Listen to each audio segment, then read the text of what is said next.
אז מה זה באמת? אני שלחתי את החץ. תראה, הנה החץ שלי. אנחנו גם חיים ככה. אנחנו חושבים שאני עשיתי איזשהו דבר בעולם שלי, אני עשיתי איזשהו משהו. אני עשיתי איזשהו טובה, הוא עשה לי משהו, אתה עשית לי טובה, אתה עושה לי טובה? לא, זה הקדוש ברוך הוא.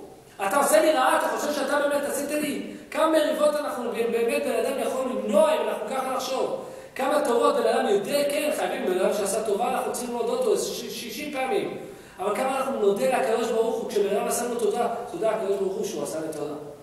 אנחנו, כשנגיע לשפיצים, לדרגה הכי גבוהה, אנחנו רוצים לדעת, הקדוש ברוך הוא זה ששלח את החץ. הוא זה ששלח את החץ, הבן אדם למעלה, אנחנו רק לא רואים, אנחנו חושבים שהמקל הזה, שהוא עץ, פתאום נהפך על דרך נס, והוא נהפך פתאום בתוך שנייה ונהיה רובה. איך זה יכול להיות? אבל ככה אנחנו מדמיינים לעצמנו.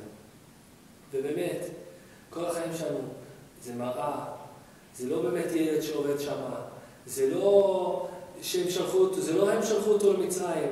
אבא באמת כן אוהב אותה. המקל הזה הוא באמת רק מקל, הוא לא סוס. המכונית הזאת זה רק איזשהו דבר שבאיזשהו שלב הולך ונשבר. וזה החיים שלנו. כל החיים שלנו הם ככה. בעזרת השם, אם אנחנו נזכה, שאנחנו נבין, אם נבין בעזרת השם, שהקדוש ברוך הוא, הכל זה באמת ממנו, וכל הדרך שאנחנו חיים זה רק דמיונים, זה הכל רק דמיונות. הקדוש ברוך הוא יפתח את העיניים שלנו, ואז אתם חשבתם לרעה, והקדוש ברוך הוא חשב לטובה, לא יהיו לא מריבות, לא יהיו שום בלגנים, אף אחד יש לו בית, אבא יחנך את הילדים בצורה הכי טובה. למה? כי הוא יודע שנשבר הילד הוא בוכה, כי באמת זה בשבילו אסון. כל הדברים האלה, אנחנו שום דבר, זה שום דבר.